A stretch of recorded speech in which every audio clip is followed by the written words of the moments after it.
Olá, Gi, muito obrigada por ter aceitado participar aqui do canal, trazendo a sua experiência.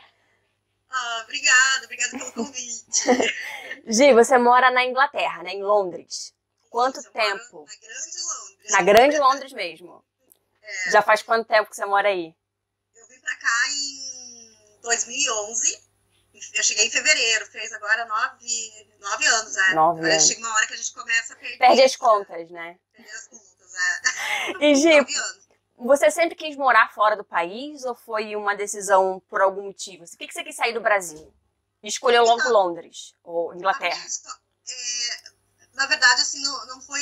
Londres foi um plano B que deu muito certo, na verdade, né? Olha. Resumindo a ópera, assim, acho que tudo. Eu sempre, desde pequena, tive essa vontade de conhecer. Eu sempre tive alguma coisa com o Canadá. Incrível, não sei porquê, que eu sempre queria muito morar no Canadá. Desde pequena, assim, mas não tinha aquele sonho de morar fora. Até que em 2001, 2002, bem em seguida das Olimpíadas da Austrália, eu e meu namorado na época, que hoje é meu marido, nós moramos um ano na Austrália, né? Bacana. E daí nós fomos pra lá, nós moramos, tal, e a ideia era ficar lá pra sempre, tal. Deu um ano, a gente voltou com o rabo entre as pernas. O Brasil é meu país, né? Sim. Tipo, no aeroporto, assim, eu falei, o que eu fiz?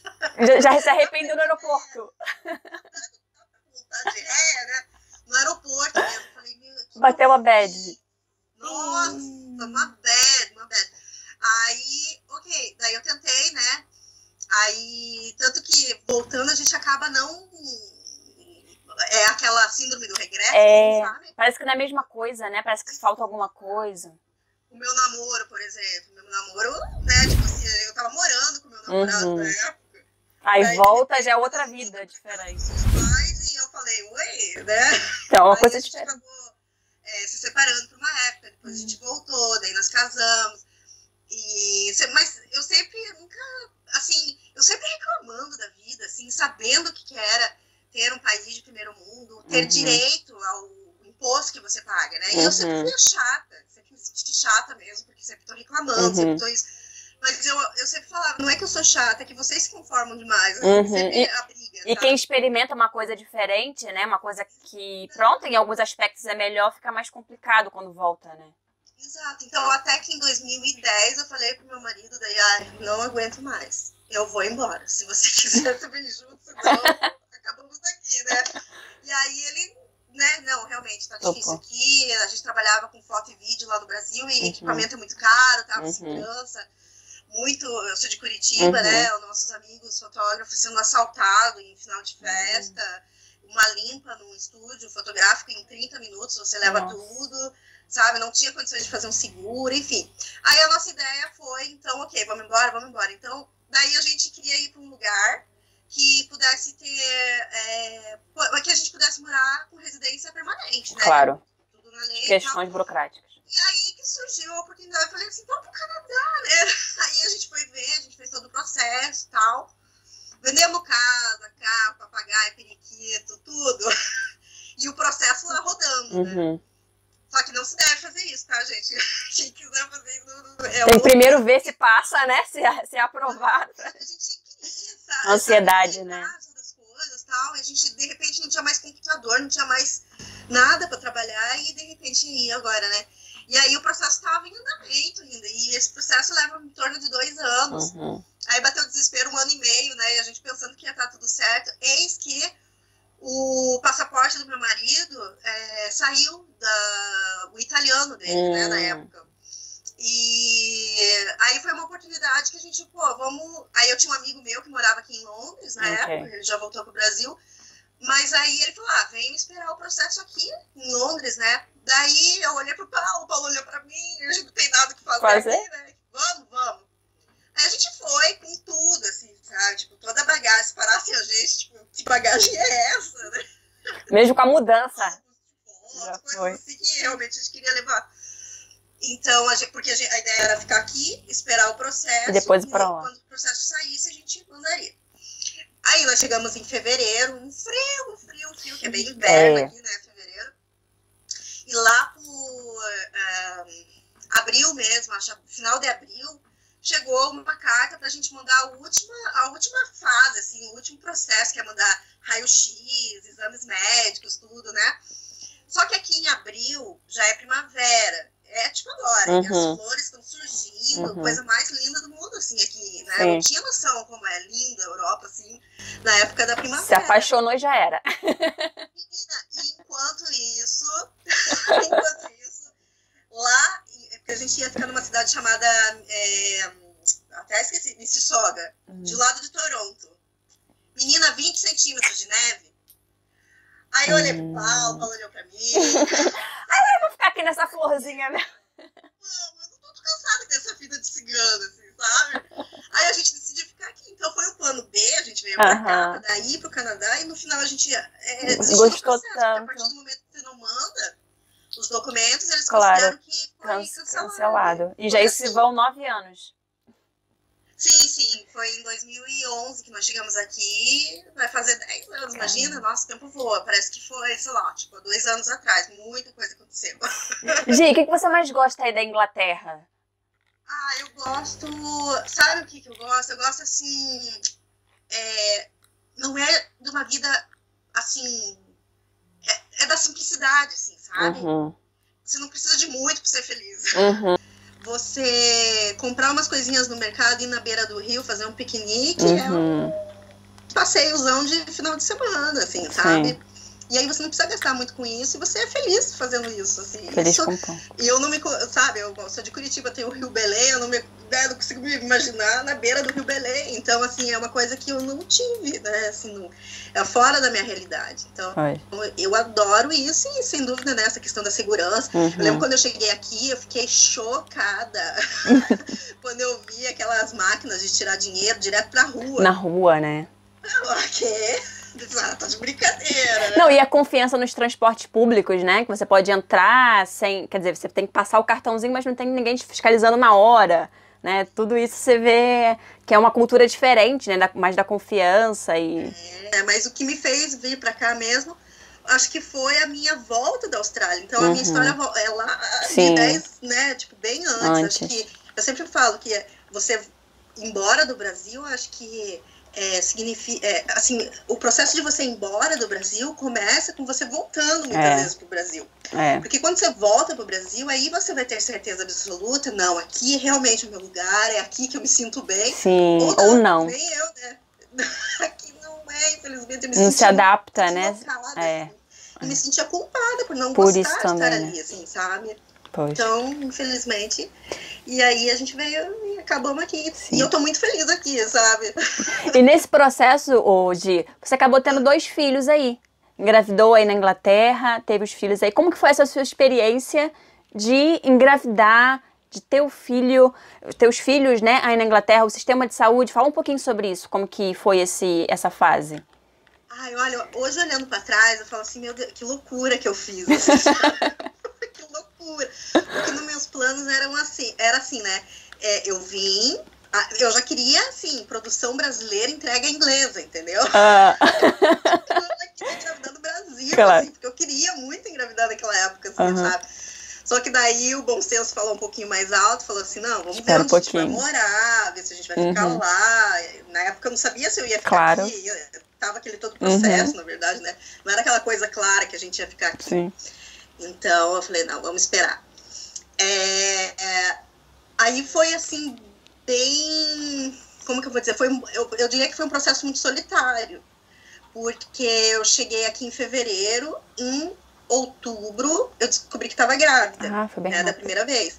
E como é o começo de vida, tudo, o que acontecia? Meu marido saía muitas vezes super cedo e voltava super tarde. Claro. E eu passei muito mal na minha gravidez, muito mal, assim, eu enjoava demais.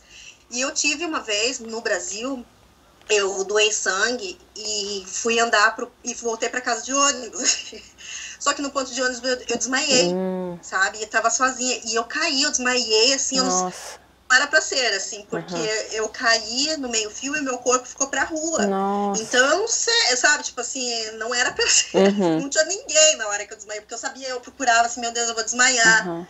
E eu acordei, tinha um monte de gente, assim, ó. Ó, em volta, o que aconteceu? Eu tava passando mal, né? Então, eu não sei quantos minutos eu fiquei lá. Então, isso eu fiquei muito traumatizada com essa situação, assim. Quando eu tava grávida, eu falava... E aí, como a gente tem, quando tá grávida, a gente tem meio que coisa de pressão, cai um pouco de pressão. Eu falava, gente, imagina, eu vou sair na rua, vou, né, grávida, posso desmaiar de novo. Então, como eu tive essa situação, eu acabava ficando muito em casa. De quarentena. Pois, literalmente. E aí, como eu tava passando mal também, e, né? Aí aquela insegurança, coisa, né? A insegurança, a gente não tinha muito dinheiro, né? Não queria gastar muito, porque tudo gasta. Claro, ainda mais início de vida, né? Início de vida fora já não é fácil ainda. Então, daí como eu me sentia muito solitária, eu acabei abrindo um canal no YouTube, porque eu já trabalhava, como eu tinha estúdio fotográfico no Brasil, eu já sabia, já trabalhava com a plataforma do YouTube, né? Pra divulgar trabalho, coisa parecida.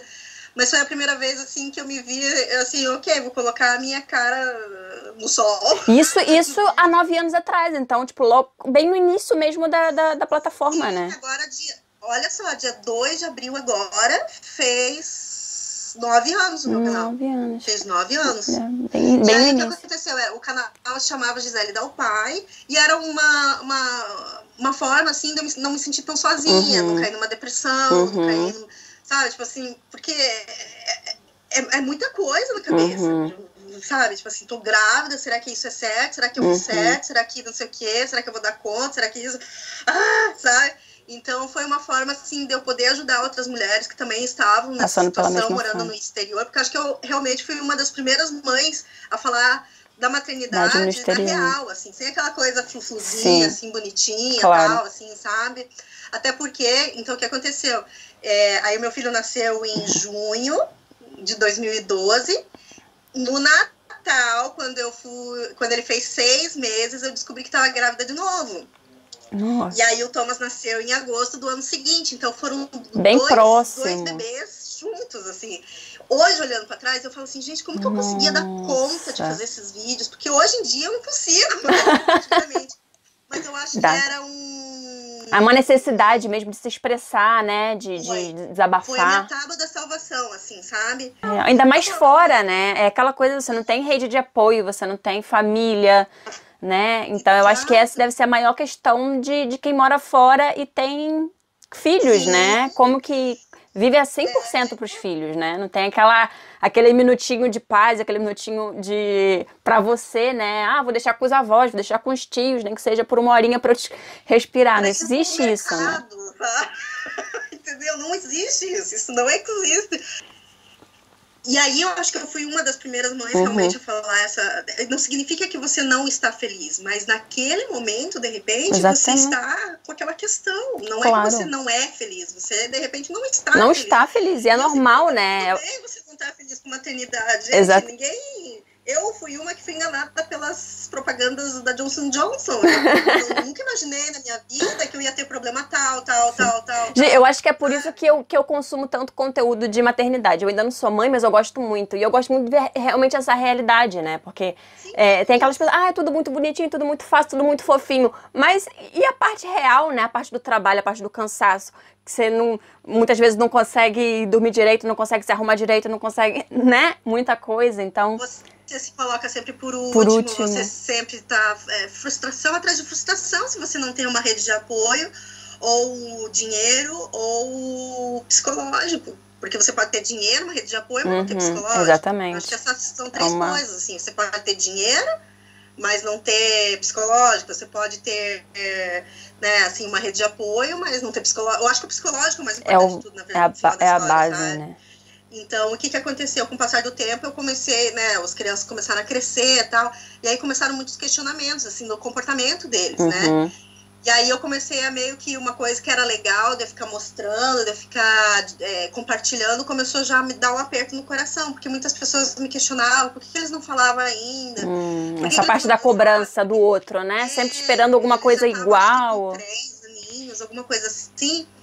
E aí eu decidi tirar eles, assim, porque eu também não sabia o que estava acontecendo. E ninguém sabia, na verdade, que eu estava tendo o pior momento da minha vida, porque era um momento que eu não estava descobrindo o que era. E só depois que eu vim descobrir que era o quê? As crianças, eles estavam dentro do espectro autista, né? Então, o que para uma criança de 3 anos é normal fazer, para eles era, sabe? Demorava um pouco mais. Era super complicado. A fala deles demorou bastante. Daí vem muito questionamento, muito julgamento. E no final até a gente acaba assim, né? Será? Tal. E aí eu tirei eles do vídeo um pouco para eu conseguir respirar. E daí eu transformei o canal em Gisele de Curitiba. E daí eu queria falar sobre coisas do dia. Eu não queria mais falar da minha vida, assim. Até falava uma coisa ou outra, mas eu não queria mais expor a minha família. Por exemplo, o Thomas, o meu mais novo, ele teve muito problema. Nossa, eu não gosto nem de lembrar, mas ele teve muito problema e ele tem ainda muito problema para dormir. O sono dele foi muito afetado, sabe? Porque é uma questão de regular, assim, né? Então, quando ele acorda, ele faz muito barulho, ele começa a se balançar. Tanto que por isso a gente teve que mudar para uma casa que tem um quarto só para ele, porque não adianta. Nossa, ele ficou assim, digamos, desde que ele nasceu até 8, eu não dormi durante 8 meses quando ele era bebê. Você não tem noção, eu era uma zumbi. Enquanto ele não dormia, de duas em 2 horas ele acordava, o William acordava lindo e leve, solto, cheio de energia. Um dia, e você tinha que dividir ele pros dois, né? Nossa, e exausto. Sozinha, né? Ela tava trabalhando, voltava à noite. Aí, então, assim, a minha expectativa era assim, ok, porque eu quis mesmo ter os dois, um atrás do outro, né? Minha expectativa é, vou ter um, depois eu vou ter outro. Em 5 anos eu paro a minha profissão. Né? Os planos, tipo, né? mãe, assim, full time. Em 5 anos eles começam a escolinha e eu volto a ter minha vida normal. E de como que você lidou com essa experiência aí, sem a rede de apoio, sem família? Como que você conseguiu gerir aí essa situação aí dos seus filhos? E até para você também se equilibrar, né, o seu emocional. Você conseguiu em algum ponto, conseguiu a ajuda o governo auxiliou em algum ponto em termos de profissionais ou escolinhas próprias, né, para ajudar as crianças com esse espectro? Teve algum tipo de apoio, assim? Olha, acho que o maior, assim, o meu melhor apoio foi a escola. A escola, desde o começo, porque quando eu tinha, o autismo deles é aquele tal do autismo leve, né, que todo mundo fala, assim, tipo, o autismo leve, mas a gente que convive, a gente que tem o dia a dia, a gente sabe da dificuldade, que não é só... enfim, a gente sabe das dificuldades, né? Então, desde a época da escola, a escola, por exemplo, me ajudou no processo de... Porque eu ia nos médicos, os médicos falavam, não, mãezinha, criança tem o tempo certo, mas, olha, eu sempre falo para todo mundo, ninguém sabe melhor, ninguém conhece melhor seu filho do que você. Se alguma coisa tá batendo lá no seu coração, vá atrás, corra. E aí eu ia no médico, e todo o GP, que chama aqui, né, o posto de saúde, digamos, eles me jogavam para um lado, para o outro, para o lado, ninguém conseguia. Até que ele começou a escolinha, aí foi a escola que me deu o apoio, né? Eles que identificaram, você chegou a conversar com eles, achava alguma coisa não estava muito... eles verificaram assim, por exemplo, o que eles verificaram no começo no William, que ele tinha... Ele não tem problema de socialização. O problema... Isso é zero. Ele até socializa demais, às vezes. Comunicativo, gosta de fazer... Nossa. Hoje tem que falar William menos. Ele chega lá, excuse me. Quando você vê, tá conversando com segurança da piscina. Faz amizade com todos. Bom, enfim. Daí o que aconteceu? Quando ele era pequenininho, ele não falava ainda, essa dificuldade da fala dele, porque ele demorou pra falar. Né? Ele não tinha problema para socializar, mas ele tinha um atraso da fala.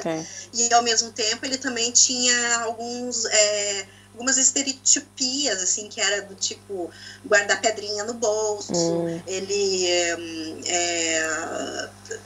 tinha coisas, assim, várias coisas, assim, que agora tá fugindo da minha cabeça, assim. Mas o problema maior era a interatividade no sentido, assim, de comunicação. Resposta, pergunta e resposta, né? Uma coisa é a criança estar lá, tal. Outra coisa é ela responder uma pergunta. Coisa mais fluida, assim. Isso já estava aquém, né? Do que ele deveria estar com a idade dele. Então, a escola me ajudou a dar um processo, um pontapé inicial no processo. Daí, eles chamaram uma health visitor para ir lá na minha casa, que é como se fosse um médico que vai até a sua casa, né? E era uma mulher. E aí, ela vai dar uma olhada, assim, né? Aí, ela teve a pachorra de falar assim, mas é que menino é assim mesmo. E no caso do William, o que pegou é a energia dele. Criança já tem muita energia. Criança tem energia mesmo. Claro. Mas a energia do William é nuclear. Nossa. Por 5. Nuclear. Duracell é pouco. Entendeu? Duracell é fichinha. Então isso eu falava, gente, mas não é normal. Meu Deus, a criança acorda às 7 da manhã e se deixar vai dormir às 11. Nossa. Sabe? Então o que é? Um processamento muito, sabe? Acelerado. Assim, para quieta, não... Sabe, não foca, ele não focava, tipo, isso era uma coisa, por exemplo, ele não brincava mais do que 10 minutos com o negócio. Se distraía rápido, né? Tinha que trocar. Então ele não tem foco, até hoje ele não tem foco, é difícil. Mas então isso que pegou, assim. E daí o que aconteceu? Daí essa mulher falou, porque é coisa de criança mesmo, eu tenho 3 meninos em casa. Daí, menina, daí eu virei a baiana, curitibana, virei tudo. Eu falei, você não tem a pachorra de falar isso. Porque eu conheço meu filho, sabe? Porque ele tá aqui quietinho, óbvio que ele tá quieto. Claro, uma pessoa diferente, claro, né? Claro. Você é uma estranha. Óbvio que ele tá quietinho, não sei o quê. Claro. Você... Nossa, daí ali... Porque aqui tem disso, assim, sabe? Ou você aumenta os sintomas para alguém dar importância pro que você tem, ou você tem que berrar, gritar para ser ouvido, porque senão eles não dão muita importância para você tem que correr mesmo atrás, você tem que correr mesmo atrás, você tem que identificar, dar o diagnóstico e tentar buscar ajuda. Sim, você tem que lutar, porque se você não lutar, sabe, se fosse assim eu teria, né, barrado no primeiro não. Claro. Então o que acontece? Já existe até no site do NHS, tá lá, se você tiver dúvida, se você tiver suspeita de autismo, por exemplo, em letra maiúscula, insista. O próprio sistema de saúde daí fala isso. Insista. Porque o que acontece? Daí eu perguntei pro médico, por que tem esse insista, né? Tipo assim, ele falou pra mim, assim, José, porque assim, tem muita mãe que é, tipo assim, meu filho não fala. Mas aí já, ok. Entendeu? Entendi. Por conta de algumas mães exageradas que, demorou, sei lá, um mês pra falar. Isso também tem um lado do governo. Eles querem dar o mínimo possível de diagnóstico também, porque os diagnósticos também entra benefícios, escola especial, claro. médicos, várias questões que são dinheiro para eles, dinheiro claro. Pro governo. Então eles, no máximo, eles não querem, tipo assim, vai, né? Sim. Eu tenho que varrendo pra baixo do tapete. Entendi. E essa que é a verdade. Foi o próprio médico que me falou. Eu falei, faz sentido, né? Caramba. Então é isso. Daí o que aconteceu? Eu comecei a ir nos workshops por conta do William. E quando eu tava nos workshops do William, eu comecei a ver uns sintomas. Eu falei, gente, mas isso não tem nada a ver com o William. Isso aí é mais o Thomas. Daí caiu um raio na minha cabeça, assim. Eu falei, não acredito, né? Porque os dois têm, mas eles têm algumas ações e atitudes diferentes. Sim. Por exemplo, o William. O William, ele é existe a super sensibilidade, por exemplo, das coisas, e o contrário, você não ter sensibilidade. Por exemplo, ele é uma criança que não sente frio. Às vezes você tá lá, a gente foi num aquapark aqui, por exemplo, era verão, mas água gelada, as crianças tudo assim, preta, boca, assim, sabe? E ele lá, brincando, assim, ele não sente frio. Já o Thomas é uma criança que sente muito frio. Então, assim, é extremamente diferente. Ainda tem essas assim. questões diferentes que você tem que lidar com um e com o outro, né? Sim, e daí quando eu fui nesse workshop, daí que eu descobri, daí eu fui pro médico, aí o médico disse, tem tudo o tempo certo, não sei o quê.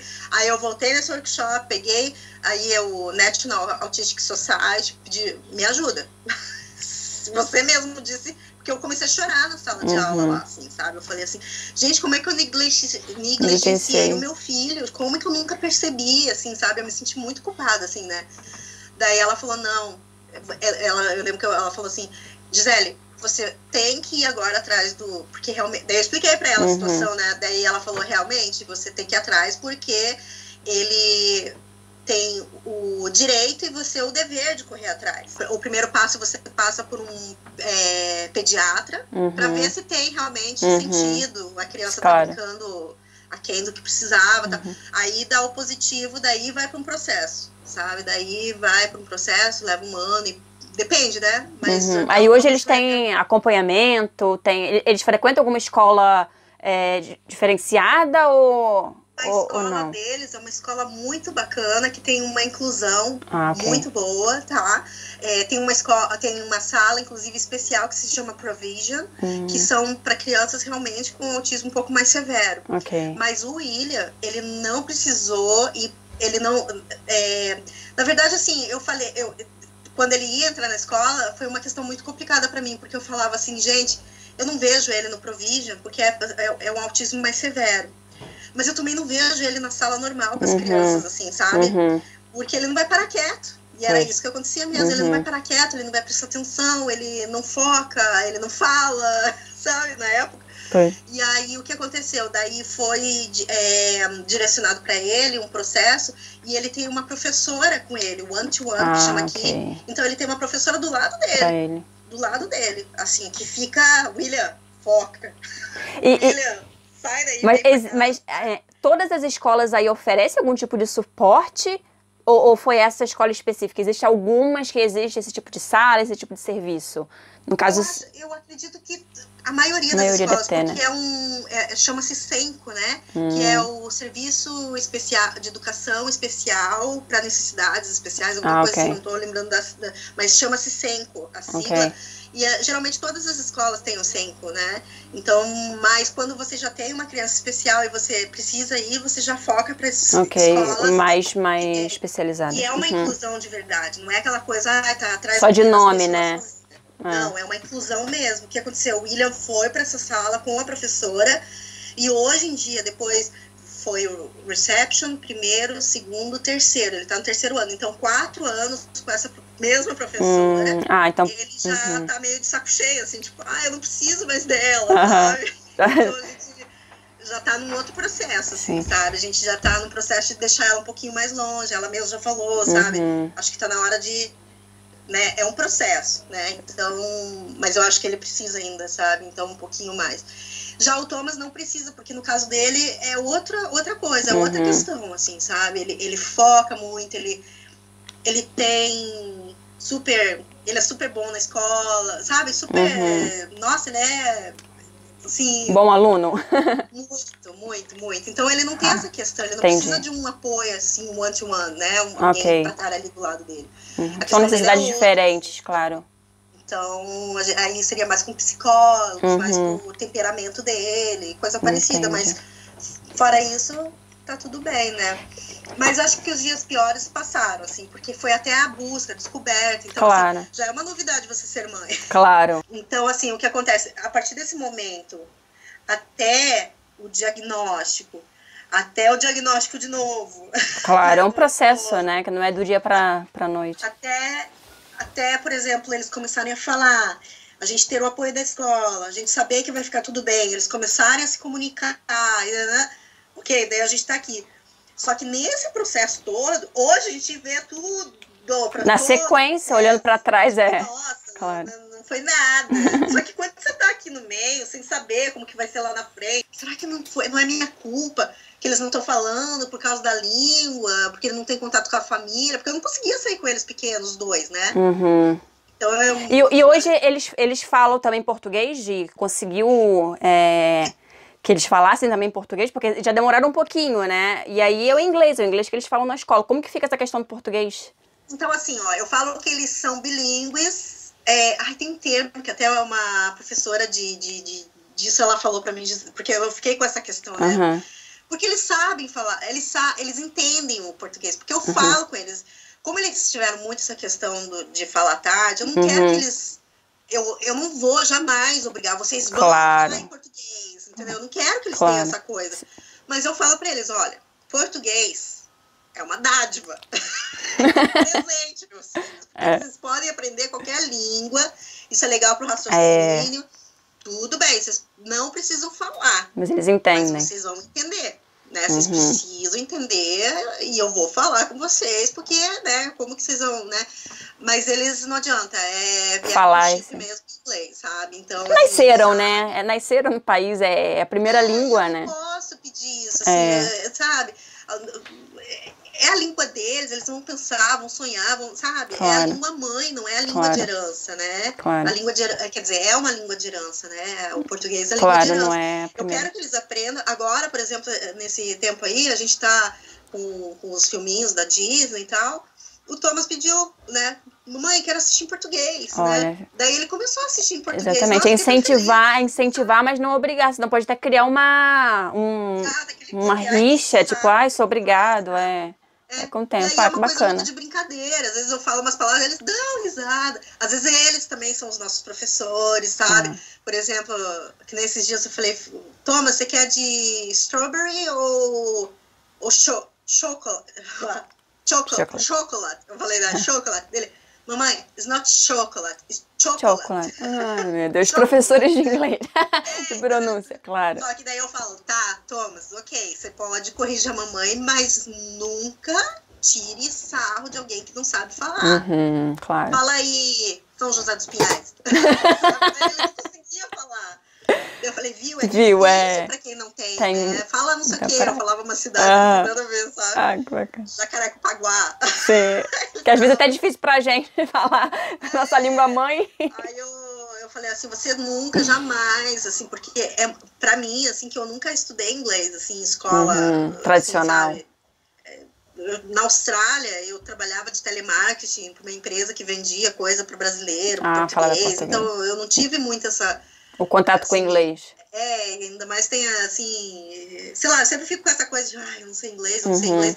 Então eu falo assim, nossa, uma pessoa que tenta se virar numa segunda língua, ela é muito valente. Sabe? Esforçada. Jamais menospreze o tire sarro. Isso eu ensino muito. Assim, jamais menospreze o tire sarro de uma pessoa que não sabe falar. Sabe? Não consegue, ou se bate. Né? Então, isso aí eu sempre tento deixar bem claro. Gi, e para finalizar, Inglaterra, o que significou esses 9 anos para você aí na Inglaterra? O que a Inglaterra representa para você hoje? Acho que Inglaterra para mim representa um renascer, assim, sabe? Porque eu vim para cá, eu nasci de novo.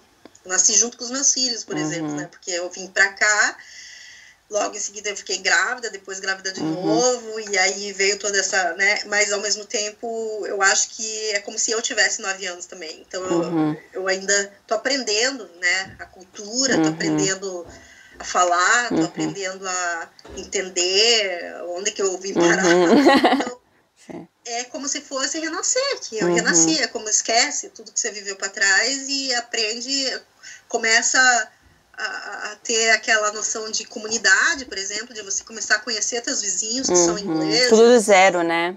Uma nova vida mesmo. Tudo do zero, você não conhece ninguém, claro que... Mesmo até os amigos brasileiros que você veio a fazer, são novos amigos. Claro. O único amigo que eu vim, né, foi aquele amigo que morava aqui, que, né, no final teve filho e, vou embora, não vou... Não quis encarar. E aí ele foi embora, né, e eu fiquei. Mas acho que volta ainda, no futuro ainda volta. Aquela questão de, sabe, no começo, criança pequena é complicado mesmo. Né? Então... E hoje não pensa em voltar pro Brasil? Olha, aquela história, né? Quando eu tava na Austrália, eu falava assim, que queria. Agora eu falo assim, eu não vou falar nada, porque vai que, né? Atualmente não, mas no futuro a gente nunca pode dizer nunca, né? Anos, na verdade, assim, não, né? Eu sempre falo assim, olha, se eu tiver o que eu posso ter aqui lá, tudo bem. Claro. Mas assim, é difícil, porque a gente sabe que é algo que vai, né, demorar pra acontecer lá. Eu acho... E são duas culturas diferentes. Muito diferente. Não adianta querer falar, não, eu quero que o Brasil seja assim, comece a andar na mão inglesa. Pois já. Essa acho que nunca vai chegar lá, não, hein? Não sei, né? Então, eu acho que Acho que não. Acho que realmente, como os meus avós, não, meus bisavós saíram da Alemanha, que foram para o Brasil em busca de uma vida melhor e fugindo de uma época de guerra, eu acho que eu fiz o caminho inverso deles, em busca de uma vida melhor para minha família. Claro. Né? Então, acho que é isso, assim, sabe? Eu me sinto assim. Porque depois desse processo, aí eu corri atrás da minha cidadania alemã e consegui. Porque eu sou alemã, como vocês podem perceber pelos meus olhos verdes. Que bacana, Gi. Daí eu consegui, os meninos também têm a cidadania alemã. E é isso, com o Brexit, por exemplo, até, inclusive, foi uma época bem estressante pra gente. Mas eu acho que pra gente acabou ficando na mesma, né? Porque como a gente tem, né, cidadania italiana e... Também já são muitos anos aí, né? Já são outras questões. Tá bem, Gi. Olha, muito obrigada. Adorei conversar contigo, saber um pouquinho mais aí da sua história. E pronto, desejo muita felicidade, muita saúde pros meninos, pra você, pro Paulo, pro seu esposo. E quem quiser... diz. Seguinte, daí o meu canal, na verdade, depois passou por outra mudança. Uma mudança, sim. Isso que eu ia falar agora. Como eu passei a não querer mais falar muito disso, eu passei a falar de Londres mesmo, assim, né? Que agora é a grande Londres, né? Exatamente. E hoje eu falo bastante sobre Londres, sobre bastante, assim, coisas da cidade. Da cultura, do que tá acontecendo, né? Exato. E é uma possibilidade também, que nem, como eu falei, eu tô há muitos anos aqui, mas não conheço acho que 0,00001% da cidade. Então isso também foi uma oportunidade de falar assim, ok, com isso eu vou conseguir mostrar e conhecer. E aprender, também, né? Bacana. Então o seu canal é Grande Londres e o Instagram também, né? Pro pessoal, se quiser seguir, Grande Londres, segue lá a Gi, ela sempre com esse alto astral aí. É muito bom. Meu lema é, se for pra chorar, que seja de rir, exatamente. Obrigada, Gi. Com certeza. Principalmente nos dias atuais, né? Tem que ser. É verdade. Mas obrigada. Obrigada. Obrigada mesmo pelo convite. Imagina. Beijinho, Gi. Beijo e tchau. Tchau. Que a gente veio em busca de migrar de uma forma mais rápida para a Austrália. Tem neve na Austrália, por incrível que pareça. 80% da população da Austrália vive até 20 quilômetros, 30 quilômetros da costa. Uma barreira que a gente teve inicial foi com a língua, porque eles são muito mais fechados. Uma pessoa com salário mínimo, a gente como estudante, trabalhando 20 horas por semana, a gente consegue ter uma vida que outras pessoas que ganham altos salários aqui na Austrália têm. Que não é que é difícil, você tem que entender o que o governo australiano quer e precisa.